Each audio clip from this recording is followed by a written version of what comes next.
Milošu Medenici, sinu bivše predsjednice Vrhovnog suda Crne Gore, Vesne Medenice, od jučer se gubi svaki trag i to je nakon što je osuđen na 10 godina robije. Medenice jučer nije bilo na adresi na koje je trebalo da bude u kućnom pritvoru, pri čemu je jutros za njime raspisana nacionalna potjernica. Više detalja ima Marko Stojanović. Vijeće Višeg suda juče je donijelo prvostepenu presudu kojom su bivša čelnica crnogorskog pravosuđa Vesna Medenica i njen sin osuđeni na po 10 godina zatvora. Međutim, nakon izricanja presude, Miloš Medenica umjesto u zatvoru završio je na potjernici. Policija ga nije pronašla na mjestu prebivališta.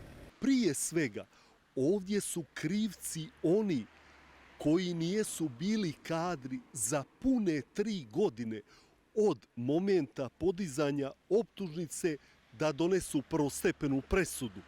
Predsjednik traži odgovornost vlade, premijer je odbacuje, a lider Pokreta za promjene Nebojša Medojević u svemu vidi dogovor sa bivšim režimom. Rutinske stvari, ovdje se ne radi o bjekstvu, ovdje se radi o organizovanom napuštanju ili ekstrakciji sina Vesne Medenice u dogovoru sa vjerovatno Milom Đukanovićem. Viši sud krivi policiju, a policija upire prstom u pravosuđe.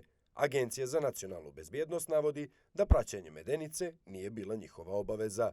Logičkim i ciljnim tumačenjem obaveze uprave policije Odjeljenje bezbjednosti Podgorica da izvršava mjeru nadzora zabrana napuštanja stana izvodi se jedini mogući zaključak da je obaveza policije da spriječi bjekstvo okrivljenog iz stana jer se shodno članu 51 stavu 1 krivičnog zakona Crne Gore vrijeme provedeno na izdržavanju mjere nadzora zabrana napuštanja stana uračunava u izrečenu kaznu zatvora.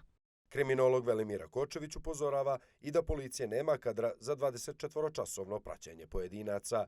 Jer ovdje uloga policije nije, niti ona ima dovoljno kadrova za taj posao da 24 časa kordoni policije obezbeđuju jedno od, da kažem, brojnih lica kojima je neka od mjera nadzora određena. Međutim, Nebojša Medojević ističe da je problem u samom sistemu države.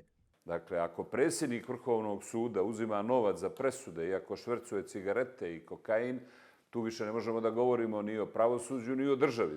Prepucavanja oko odgovornosti za misteriozni nestanak Miloša Medenice vode se između političkih aktera, ali i između institucija, čiji je propust kao i kako je zaista došlo do bjekstva Miloša Medenice utvrdit će nadležni organi.